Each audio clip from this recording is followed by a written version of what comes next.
রীনা দেবীর দুই ছেলে বিনোদ এবং প্রদীপ। বিনোদের বিয়ের পর রীনা দেবী সংসারের সমস্ত কিছুই তার বড় বৌমাকে দিয়ে দিয়েছিলেন। তার বড় বৌমা খুব সাবধানে এবং হিসেব করে সবকিছু খরচ করে। এভাবে হিসাব নিকাশ করে চলার ফলে তাদের সংসার খুব ভালোভাবেই চলে যায়। প্রদীপের বিয়ের পর তার স্ত্রী সূচনা নতুন বাড়িতে আসে। এবার দেখা যাক দুই জায়ের উপস্থিতিতে সংসারের কি অবস্থা হয়। বিয়ের পরের দিনে রীনা দেবী নতুন বৌমা সূচনাকে বলে, ছোট বৌমা, তোমার আজ প্রথম রান্না, তাই আজ তুমি সমস্ত কিছু রান্না করবে। এক কাজ করো, লুচি আলুর দম আর একটু হালুয়া করে নাও। দুপুরবেলা ভাত, মুগের ডাল, শুক্তো আর মাছের কালিয়া করে নেবে, কেমন? রীনা দেবীর কথা শুনে ছোট বৌমা মাথা নেড়ে রান্নাঘরে চলে যায়। রান্নাঘরে গিয়ে সে চিন্তিত মনে বিড়বিড় করতে করতে বলে, এবার কি হবে? বাকি সবকিছু তো আমি রান্না করে নিতে পারবো, কিন্তু হালুয়া হালুয়া তো আমি কখনোই রান্না করিনি। কি কি দিতে হয় তাও জানি না। এরা কিরকম হালুয়া খায় সেটাও তো বুঝতে পারছি না। সূচনা যখন এসব কথা মনে করছিল তখনই সেখানে ঝুমা আসে আর বলে, কি ব্যাপার সূচনা, কোন চিন্তায় হারিয়ে গেছো? নিশ্চয়ই আমার দেওরের কথাই চিন্তা করছো। না না বৌদি, সেরকম কিছু না। আরে বাবা, কি হয়েছে সেটা বলবে তো। সমস্যাটা কি বলো তো? আসলে বৌদি, আমি হালুয়া রান্না করতে পারি না, আর মা আজকে আমাকে হালুয়া করতে বলেছে। ও এই ব্যাপার, এটা তো কোনো সমস্যাই না, তুমি টেনশন নিও না। তুমি বাকি সবকিছু তৈরি করে নাও, হালুয়াটা আমি তৈরি করে নেব। সত্যি বলছো দিদি? Thank you so much. তুমি আমার অনেক বড় টেনশন দূর করে দিলে। এরপর দুই যা মিলে রান্না বান্না করে নেয়। খাবার টেবিলে বসে সবাই রান্নার খুবই প্রশংসা করে। শ্বশুর সদানন্দ বাবু বলেন, বাহ ছোট বৌমা, তোমার হাতের রান্না তো খুব সুন্দর, আর হালুয়াটাও দারুণ হয়েছে। আমাকে আরেকটু দাও তো। হ্যাঁ বাবা, ও খুব চটপট আর খুব টেস্টি রান্না করে, গন্ধ শুকিয়ে পেট ভরে যাবে। সূচনা তার কাছে গিয়ে ধীরে ধীরে বলে, ধন্যবাদ বৌদি, তোমার জন্যই আজ আমাকে সবাই এত ভালো বলছে। আরে তোমরা দু যা মিলে কি ফুসফুস করে কথা বলছো বলো তো? আমাদের খাওয়া দাওয়া হয়ে গেছে, এবার তোমরাও খেয়ে নাও। দুই যা মিলে খাওয়া দাওয়া সেরে নেয়। পরের দিন ঝুমার খুব মাথা ব্যথা করছিল।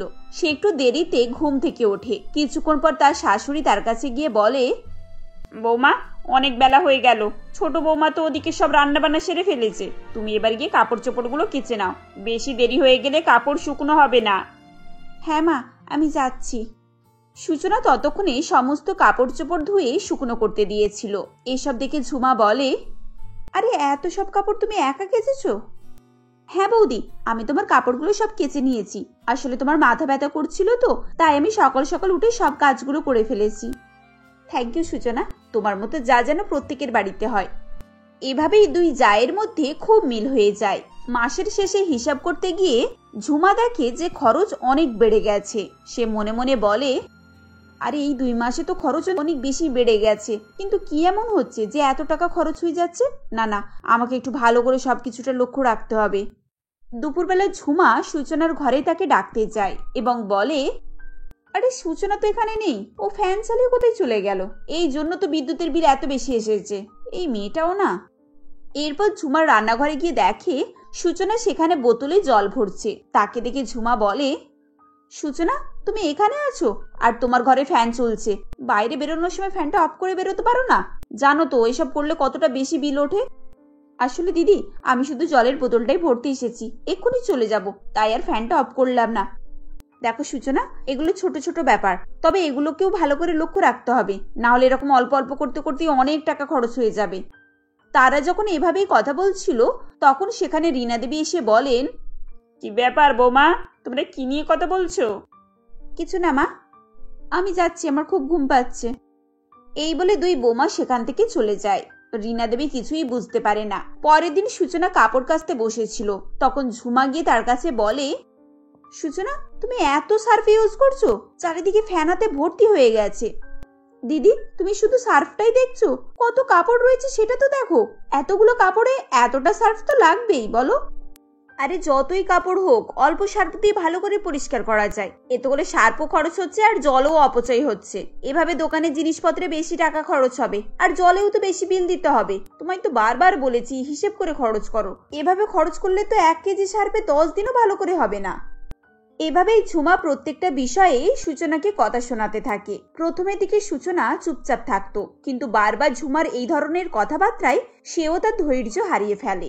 একদিন সূচনা তার ঘরে বসেছিল এবং তখনই তার পেঁয়াজি খেতে ইচ্ছে হয়। সে ডাইনিং রুমে এসে দেখে তার শাশুড়ি এবং বড় জামিলে টিভি দেখছে। সে তার শাশুড়িকে বলে, মা, আমার খুব পেঁয়াজি খেতে ইচ্ছে হচ্ছে, আমি একটু পেঁয়াজি করে নেব?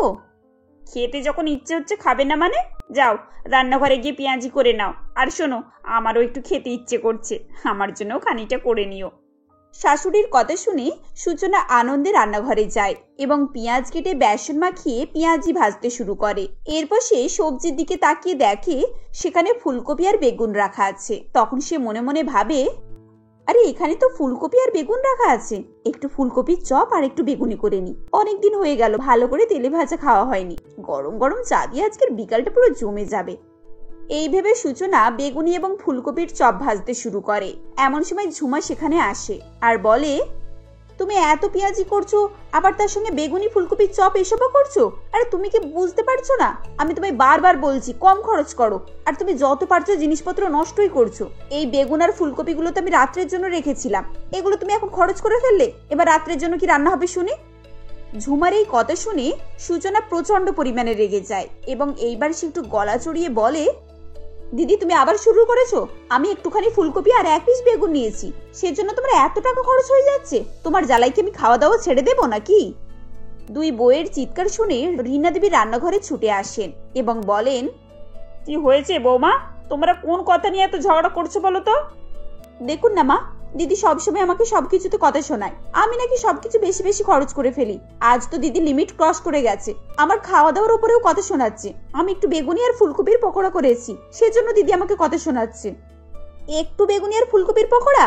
দেখুন মা, কত পকোড়া তৈরি করেছে। এভাবে খরচ করে করে 2 মাস ধরে ঘরের বাজেট খারাপ হয়ে গেছে, এত খরচ আমি সামলাতে পারছি না। বড় বৌমা, এসব কি ধরনের কথা? আরে ও না হয় একটু বেশি পকোড়া তৈরি করেছে, তোমার ইচ্ছে না হয় তুমি খাবে না? খাবার দাবার এভাবে মানুষকে টোকাটুকি করতে নেই। দেখুন মা, ব্যাপারটা খাবার নয়, ও সবকিছুতেই বেশি বেশি খরচ করে। ওকে আমি ভালো করে অনেকবার বুঝিয়ে দেখেছি, কোনোভাবেই ও বুঝতে চায় না। এভাবে খরচ করলে কি সংসারের আয় উন্নতি হয়? ওহ, তুমি আবার শুরু হয়ে গেলে। আচ্ছা ঠিক আছে, এক কাজ করো, আজ থেকে খরচগুলো সব ভাগ করে নাও। বড় বৌমা তুমি জলের বিল দেবে, আর ছোট বৌমা তুমি ইলেকট্রিকের বিল দেবে। খাওয়া দাওয়ার খরচ সেসব আমি দেবো। এবার খুশি তো? হ্যাঁ মা, আপনি একদম ঠিক করেছেন। অন্তত এবার থেকে আমি শান্তিতে লাইট আর ফ্যান চালাতে পারবো, না হলে বৌদি তো আমার এ বাড়িতে থাকাই কষ্টকর করে তুলেছে। হ্যাঁ হ্যাঁ ঠিক আছে, যত পারে কারেন্ট পোড়াও, আমার কি। এরপর 1 মাস কেটে যায় এবং দেখা যায় কারেন্টের বিলের থেকে জলের বিল বেশি এসেছে। এটা দেখার পর ঝুমার মাথা খারাপ হয়ে যায় এবং সে তার শাশুড়ি এবং জায়ের সঙ্গে কথা বলতে যায়। মা দেখুন কি কাণ্ড হয়েছে, আপনার ছোট বৌমা এত জল নষ্ট করেছে, এত বেশি জল অপচয় করেছে। এতবার বলে বলে না আমার মুখ ব্যথা হয়ে গেছে, কিন্তু কে কার কথা শুনবে? জলের বিল কত টাকা এসেছে দেখুন। কি জ্বালাতন রে বাবা, জলের বিল এসেছে সেটাও আমারই দোষ? আমি কি একাই এ বাড়িতে সমস্ত জল ব্যবহার করি? এত কাপড় কাচা হচ্ছে, ঘরদোর পরিষ্কার হচ্ছে, স্নান হচ্ছে, খাওয়া হচ্ছে, জল তো বেশি লাগবেই। বৌদি তোমার কি মনে হয় বাড়ির সমস্ত জল আমি একাই খেয়ে ফেলেছি? এটা কি জ্বালা রে বাবা, এরকম করলে তো সমস্যা মিটবেই না। তাহলে বড় বৌমা তুমি এক কাজ করো, পরের মাস থেকে তুমি কারেন্টের বিল দাও, আর ছোট বৌমা এবার থেকে জলের বিল দেবে। এই প্রস্তাবে ঝুমা রাজি হয়ে যায়, কিন্তু 1 মাস কাটার পর আবার দেখা যায় এবারে কারেন্টের বিল বেশি এসেছে এবং জলের বিল কম এসেছে। ঝুমা আবার তার শাশুড়ি এবং জায়ের কাছে যায় এবং নালিশ করে। এবার তার শাশুড়ি প্রস্তাব দেয় ঝুমা এবারে খাবার খরচ দেবে, বাকি ইলেকট্রিক বিল এবং জলের বিল 2 শাশুড়ি বৌমা মিলে ভরবে। প্রস্তাবে ঝুমা রাজি হয়ে যায়, কিন্তু সূচনা বলে, দেখুন মা, বারবার এরকম ঝামেলা কিন্তু আমার ভালো লাগে না। দিদি খাবারের টাকা দেবে বলেছে, খুব ভালো কথা, কিন্তু তাতে আমার একটা শর্ত আছে। এই 1 মাস আমি রান্নাঘরেই ঢুকবো না। দিদি যেমন সমস্ত জিনিসপত্র কেনাকাটা করবে তেমনই সবকিছু রান্না করবে। মাসের শেষে হিসাব হবে, আর তখনই আমি দেখবো ও কত ভালো সংসার চালাচ্ছে। তার মানে তোমার কি এই বিষয়ে সন্দেহ আছে নাকি? আরে না না বৌদি, হ্যাঁ আমার কোনো সন্দেহ নেই। আমি তো জিনিসটা পরীক্ষিতভাবে দেখতে চাই, যাতে করে আমিও ভবিষ্যতে তোমার মতো করেই সংসার চালাতে পারি। ঠিক আছে, তাই হবে। সেই মাস থেকে ঝুমা সংসারের খরচ চালাতে থাকে, কিন্তু সেই মাসে কিছু অনুষ্ঠান এবং আত্মীয় স্বজন এসব আসার কারণে খরচ অনেক বেড়ে যায়। মাসের শেষে রীনা দেবী হিসেবের খাতা নিয়ে বসেন এবং দেখা যায় বিগত 2 মাসের তুলনায় তৃতীয় মাসের খরচ অনেক বেশি হয়েছে। এসব দেখে সূচনা বলে, দেখলে তো বৌদি, এই মাসে আমি একদিনও কিন্তু রান্নাঘরে যাইনি। সবকিছু তুমিই কিনেছো, সবকিছু তুমিই রান্না করেছো, তুমি সবাইকে খেতে দিয়েছো। তাহলে বলো, সংসারে এই মাসে খরচ এত বেশি হয়েছে কেন? বলো, কোনো জবাব আছে তোমার কাছে? সূচনার কথা শুনে কাঁদতে কাঁদতে ঝুমা বলে, এসব কি হচ্ছে আমি কিছুই বুঝতে পারছি না। আমি তো খুব হিসেব করেই সংসার খরচ করেছিলাম। প্রতি মাসে আমি যে খরচই নিজের কাঁধে নিতে চাই সেই খরচই বেশি হয়ে যায়। দেখো বড় বৌমা, এটা একটা সংসার। এখানে কোনো মাসে কম খরচ হবে, আবার কোনো মাসে বেশি খরচ হবে। এরকম হওয়াটাই তো স্বাভাবিক। গরমকালে ইলেকট্রিক বিল বেশি ওঠে, শীতকালে আবার সেটা কমে যায়। শীতকালে বেশি কাপড় চোপড় হয়, তাই সার্ফ বেশি খরচ হয়। গরমকালে কম কাপড় চোপড় হয়, তাই সার্ফের খরচও কম হয়। ওভাবে কাটায় কাটায় হিসাব করে না সংসার চালানো যায় না। আগে তো প্রদীপ হোস্টেলে থাকতো, তখন আমরা 4 জন মেম্বার ছিলাম। এখন ছোট বৌমা, প্রদীপ সব আমাদের সঙ্গেই থাকে, তাই আমরা মোট 6 জন মেম্বার। খরচটা তো একটু বাড়বেই, এটা তো স্বাভাবিক কথা, এটা তো সোজা হিসাব। রীনা দেবীর কথা শুনে ঝুমা নিজের ভুল বুঝতে পারে এবং সে তার ছোট জায়ের কাছে ক্ষমা চেয়ে নেয়। এরপর থেকে রীনা দেবী সংসারের খরচ অর্ধেক অর্ধেক ভাগ করে দেন এবং দুই বৌমার কাঁধে সমস্ত দায়িত্ব দিয়ে দেন। এর ফলে সংসারের খরচ নিয়ে তাদের মধ্যে আর ঝামেলা হতো না। দুই বউ আগের মতোই মিলেমিশে এবং হাসি খুশিতে থাকতে শুরু করে। বর্ণালী দেবী তার ছেলে সৌমেন এবং বৌমা মিনার সঙ্গে মধুনগর নামক এক শহরে বসবাস করতেন। মিনা খুব শান্ত স্বভাবের একটি মেয়ে ছিল। সে সারাদিন বাড়ির কাজকাম করত ও স্বামী এবং শাশুড়ির দেখাশোনা করত। কিন্তু বর্ণালী দেবী মিনাকে খুব একটা পছন্দ করতেন না, কারণ মিনার বাবা ছিল খুবই গরিব এবং বিয়ের সময় তিনি মেয়েকে বেশি জিনিসপত্র দিতে পারেননি। মাঝে মাঝে এ নিয়ে মিনাকে কথা শুনতে হতো। এমনই একদিন সকালে মিনা ঘরে ঝাড়ু দিচ্ছিল। এমনই সময় হঠাৎ করে ভুলবশত একটি ফুলদানি পড়ে যায় এবং ভেঙে যায়। এসব দেখে বর্ণালী দেবী বলেন, ব্যাস দিল, সব ভেঙে দিল। বলি, এসব জিনিস কি তোমার বাবা দিয়েছে? কাজ করার সময় একটু দেখে কাজ করতে পারো না? দিলে তো দামি ফুলদানিটা ভেঙে। এজন্যই বলে কাঙাল ভিখিরিদের বাড়িতে তুলতে নেই। কি দেখে যে আমার ছেলে তোমাকে পছন্দ করেছিল তা ওই জানে বাবা। বর্ণালী দেবীর মুখে এসব কথা শুনে মিনা কাঁদতে থাকে। তখন বর্ণালী দেবী আরো রেগে গিয়ে বলেন, হ্যাঁ, এবার কান্না শুরু হয়ে গেল। দেখো বৌমা, তোমার এই নকল কান্না দেখে শুনে আমার ছেলে ভুলে যায়, কিন্তু আমি আমার ছেলের মতো অত গর্দভ নয়। এখন চোখের সামনে থেকে সরো, আর শোনো, গিয়ে কাঁদতে বসো না, দুটো রান্না বান্না করে আমাকে উদ্ধার করো। এরপর মিনা সেখান থেকে চলে আসে। রান্নাঘরে গিয়ে রান্নার জোগাড় করতে থাকে। এসব ঘটনা মিনার সঙ্গে প্রায় রোজই ঘটতো, তাই সে ধীরে ধীরে বর্ণালী দেবীর এ ধরনের কথাবার্তায় অভ্যস্ত হয়ে পড়েছিল। এভাবেই দিন কাটতে থাকে। হঠাৎই একদিন সকালে ঘুম থেকে উঠে রান্নাঘরে যাওয়ার সময় মিনার মাথা ঘুরে যায় এবং সে কোনো রকম ভাবে রান্নাঘরে বসে পড়ে। এমন সময় বর্ণালী দেবী সেখানে আসেন ও মিনাকে দেখে বলেন, কি ব্যাপার, তুমি এখানে চোখ বন্ধ করে এভাবে বসে আছো যে? এখনো ঘুম ছাড়েনি বুঝি? না মা, আসলে আমার মাথাটা খুব ঘুরছে। কদিন থেকে শরীরটা খুব খারাপ লাগছে। আপনার ছেলে আজকে আমাকে ডাক্তারের কাছে নিয়ে যাবে বলেছে। হ্যাঁ, সে তো নিয়ে যাবেই। একটু কি মাথা ঘুরছে সেজন্য ওনাকে ডাক্তারখানা নিয়ে যেতে হবে। যাই হোক, এখন আর ডাক্তারের কাছে যেতে হবে না। পাশেই ডাক্তার আছে, তাকে বাড়িতে এনে এখনকারের মতো দেখিয়ে নাও। সৌমেন তার মায়ের কথার উপরে কোনো কথা বলতে পারতো না, তাই বাধ্য হয়ে সে পাশের এক ডাক্তারকে ডেকে মিনার চিকিৎসা করায়। ডাক্তারবাবু সবকিছু দেখে শুনে বলেন, আরে আপনারা এত ভয় পাচ্ছেন কেন? ভয় পাওয়ার মতো তো ওনার কিছু হয়নি। সে তো আমি আগেই জানতাম ডাক্তারবাবু। আমার বৌমা হচ্ছে একবারে ননির পুতুল, ও তো ফুলের ঘাড়েই মূর্ছা যায়। বর্ণালী দেবী, আপনি ভুল বুঝেছেন।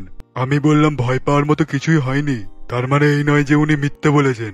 আসলে উনি প্রেগনেন্ট তো, তাই জন্য সকালে ওনার মাথা ঘুরে গিয়েছিল। ডাক্তারবাবুর কথা শুনে বর্ণালী দেবী চুপ করে যান। তবে সৌমেন এবং মিনা এই খবর পেয়ে খুবই খুশি হয়। এরপর 2 সপ্তাহ কেটে যায়। এইদিকে বর্ণালী দেবীর একমাত্র মেয়ে জয়িতার ফোন আসে এবং সে ফোনে জানায় যে সেও প্রেগনেন্ট। এজন্য সে কিছুদিনের জন্য তাদের কাছে থাকতে আসবে। এদিকে সারাদিন পরিশ্রম করে এবং খাওয়া দাওয়া ঠিক সময়ে না করে মিনা খুবই অসুস্থ হয়ে পড়ে। একদিন সকালে সৌমেন বর্ণালী দেবীর কাছে গিয়ে বলে, মা, তোমার সঙ্গে আমার একটু কথা আছে। আসলে মিনার শরীরটা খুব খারাপ তো, এখানে তেমন ওর যত্নও হচ্ছে না, তাই আমি বলছিলাম ওকে কিছুদিনের জন্য মায়ের বাড়ি পাঠিয়ে দিই। যত্ন হচ্ছে না মানেটা কি? তুই কি চাইছিস এখন আমি আমার অসুস্থ শরীর নিয়ে তোর বউকে সেবা করব? আর তাছাড়া জয়ীদের 2 মাসের অন্তঃসত্ত্বা, ও 2-1 দিনের ভেতরে এখানে আসবে বলেছে। আর বৌমা যদি এখন বাপের বাড়ি চলে যায় সব দিকটা কে সামলাবে বলতো? কিন্তু মা, এমন অবস্থায় ওই বা কিভাবে এই কাজকর্মের চাপ নিতে পারবে বলো? বাবা বাবা, তুমি তো দেখছি একেবারে তোমার বইয়ে সেখানে বুলিয়ে আড়াচ্ছ। বলি অসুস্থ মা বোনের কোনো চিন্তা আছে তোমার, নাকি শুধু বউটাই আগে হয়ে গেল? মা ছেলের মধ্যে এভাবে কথা কাটাকাটি হচ্ছে দেখে মিনা আড়াল থেকে সৌমেনকে ডেকে নেয়। এরপর তার আর বাপের বাড়ি যাওয়া হয় না। এদিকে পরের দিন তার ননদ জয়িতা তাদের বাড়িতে আসে। তাকে দেখে বর্ণালী দেবী খুবই খুশি হয়ে যান এবং বলেন, আরে মা, তুই তো রোগা হয়ে গেছিস কেন? ও বাড়িতে তোর কি কেউ যত্ন টত্ন করে না নাকি? আর বলো না মা, শ্বশুর বাড়িতে যেমন হয় ওখানে কি আর বাপের বাড়ির মতো আরাম পাবো? আমার কথা ছাড়ো, তোমারও তো দেখছি মুখ হাত শুকনো হয়ে গেছে। আর বলিস না রে মা, এখন ভালোই ভালো উপরে যেতে পারলেই হলো, সবার হাত জুড়োবে। তুমি এভাবে বলছো কেন মা? বৌদি আবার কিছু করেছে নিশ্চয়ই? সবই আমার কপাল, বুঝলি? তা না হলে এরকম বউ আবার কারোর ভাগ্যে ঝোটে? এদিকে রান্না করতে করতে মিনা জয়িতার গলা শুনতে পায়। সে রান্নাঘর থেকে বেরিয়ে এসে জয়িতাকে দেখে জিজ্ঞেস করে, আরে দিদি, তুমি চলে এসেছো? কেমন আছো বলো? আর জামাইবাবু এলো না যে? হ্যাঁ ভালো আছি, আর ওর অফিসের অনেক চাপ, তাই ও আসতে পারেনি। মেয়েটা আমার তখন থেকে শুকনো মুখে এসে বসে রয়েছে। ওকে যে কোথায় একটু চা জল খাবার দেবে তা না, উনি এখন এসে গল্প জুড়েছেন। হ্যাঁ হ্যাঁ, আমি এক্ষুনি জল খাবার দিচ্ছি। দিদি, দুপুরে তুমি কি খাবে বলো, আমি রান্না করে রাখবো। আমার তো অনেক দিন ধরে চিলি চিকেন আর মটর পনির খেতে ইচ্ছে করছে। সেই আগের বারে এখান থেকে খেয়ে গিয়েছিলাম, তারপর তো আর খাওয়াই হয়নি। ঠিক আছে দিদি, আমি তৈরি করে দিচ্ছি। মা, আমি একটু বাজার হয়ে আসছি, কেমন? এই বলে মিনা বাজারের ব্যাগ হাতে নিয়ে বাজার করতে বেরিয়ে যায়। এদিকে জয়িতা এবং বর্ণালী দেবী মন ভরে মিনার নামে সমালোচনা করতে থাকে। বর্ণালী দেবীর থেকেও জয়িতা মিনাকে বেশি অপছন্দ করত। সে বাপের বাড়িতে এলেই সব সময় বর্ণালী দেবীকে মিনার বিরুদ্ধে উস্কানি দিত এবং বর্ণালী দেবীও মেয়ের কথা শুনে বৌমাকে নানানভাবে তিরস্কার করতেন। জয়িতা আসার পর বাড়িতে কাজ আরো বেড়ে যায়। মিনা সকাল থেকে রাত পর্যন্ত সমস্ত কাজকর্ম করত, আর অন্যদিকে জয়িতা ও বর্ণালী দেবী সারা দিন রাত বসে বসে গল্পগুজব করতেন এবং মিনার কাজের খুঁত বার করতেন। 2 মাস পর জয়িতা তার বাড়িতে ফিরে যাওয়ার জন্য তৈরি হয়। যাওয়ার সময় বর্ণালী দেবী জয়িতাকে তার ঘরে নিয়ে যান এবং আলমারি থেকে তার সমস্ত সোনার গয়না বার করে হাতে দিয়ে বলেন, এই নে মা, এগুলো সব আমার সোনার গয়না। আমার বয়স হয়ে গেছে, কখন কি হয় তা কি আর বলা যায়? আর আমি চাই না আমার গয়না তুই ছাড়া অন্য কেউ পাক। ও মা, তুমি সত্যি আমাকে এত ভালোবাসো? বৌদি যদি সত্যি তোমার কদর বুঝতো তাহলে তোমায় মাথায় করে রাখতো। এরপর জয়িতা সেই সমস্ত গয়না নিয়ে তার বাড়ি চলে যায়। মিনা আড়াল থেকে সবকিছুই দেখে এবং তার চোখে জল চলে আসে। আসলে সোনা গয়নার লোভ তার কখনোই ছিল না। তার মনে এটাই দুঃখ ছিল যে এত সেবা যত্ন করার সত্ত্বেও তার শাশুড়ি কখনোই তাকে আপন করে নিতে পারেনি। সেদিন দুপুরবেলা স্নান করতে গিয়ে বর্ণালী দেবী বাথরুমে পা পিছলে পড়ে যান এবং তার মাথায় চোট লাগে। চিৎকার শুনে মিনা তাড়াতাড়ি সেখানে আসে এবং কোনো রকম ভাবে তাকে তুলে সঙ্গে সঙ্গে একটি অটোতে বসায়। এই সময় সে বারবার সৌমেনকে ফোন করছিল, কিন্তু তার ফোন নট রিচেবল বলছিল। এমনই সময় বর্ণালী দেবী বলেন, বৌমা, তোমার কাছে তো এখন টাকা পয়সা কিছুই নেই, সৌমেনেরও ফোন লাগছে না, আমার চিকিৎসা কি করে হবে? তুমি এক কাজ করো, জয়িতাকে ফোন করো আর কিছু টাকা পয়সা নিয়ে হাসপাতালে আসতে বলো। এরপর মিনা জয়িতাকে ফোন লাগায় এবং সব ঘটনা বলার পর সে টাকা পয়সার কথা বলে। তখন জয়িতা বলে, বৌদি, তোমার কি মাথাটা তো খারাপ?